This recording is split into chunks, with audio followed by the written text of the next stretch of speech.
Yet on a warm Saturday afternoon in Paris, the world number one from Romania finally saw her dream come true. She beat Sloane Stephens 3-6, 6-4, 6-1 and beamed from ear to ear as she lifted the French Open trophy high above her head. It was anything but simple as Stephens almost ran away with the match, but after 2 hours and 3 minutes, Halep was the champion of Roland Garros. She had been overwhelmed at times, she had been racked with nerves at times, but finally she was the better player, the woman with the drive, the courage and the sheer, unshakable belief that this was to be her day. The runner-up last year, she had, at last ended her fourth attempt, won her first Grand Slam trophy. "Last year was tough to talk before I lost this match," she said. "In the last game one felt that I could not grip the racket anymore, so I just tried not to repeat the last year. When I was down a break in the second set I said, okay, everything is gone. I just have to start to relax and enjoy the match. I did everything I could. It's amazing what is happening now. Honestly, I can't believe it. I have been dreaming of this moment since I started to play tennis. I'm really happy that it's happened in Roland Garros, in Paris, my special city, but for a set and 2 games, the trophy had seemed so far away." Halep was being bossed around the court and Stephens was making it all look so easy. The eventual champion was desperately trying to dictate play from the baseline, but no matter where she leathered the ball, there was the current US Open champion, waiting patiently to belt it back again.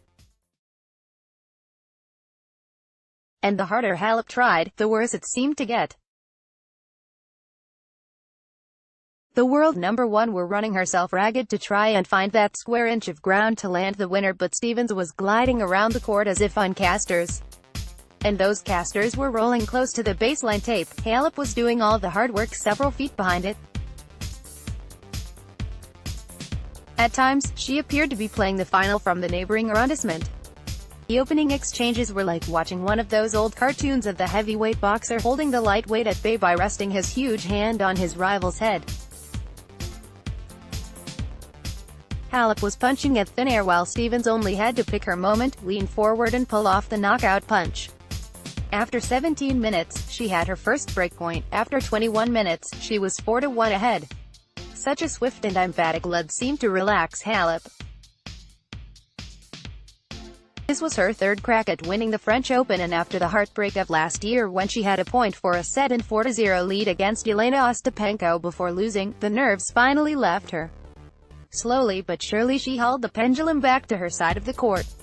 And then, after 40 minutes, she got her first chance, her first break point. At which point, the nerves came galloping back, and unable to move her feet, she could do nothing as Stephens grabbed the break point away and went on to close out the set. As the world number one huffed and puffed, Stephens was a picture of tranquility. Then again, she had good cause. This was the 7th final of her career, and in the previous 6, she had never been beaten and had dropped only 1 set. Stephens in a final, then, is not a woman to be messed with. Set fair for a cruise to the trophy presentation, the American was soon 2-0 up in the second set.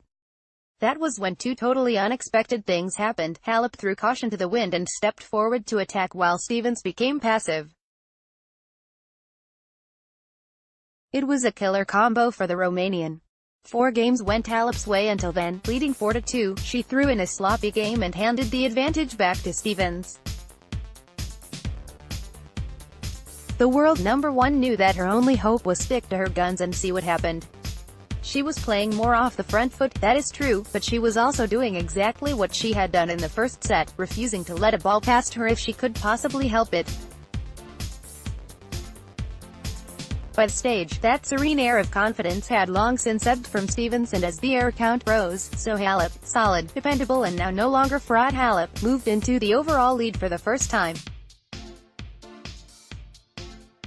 The second set was finally sealed after an hour and 25 minutes, and 25 minutes later she was 4-0 ahead.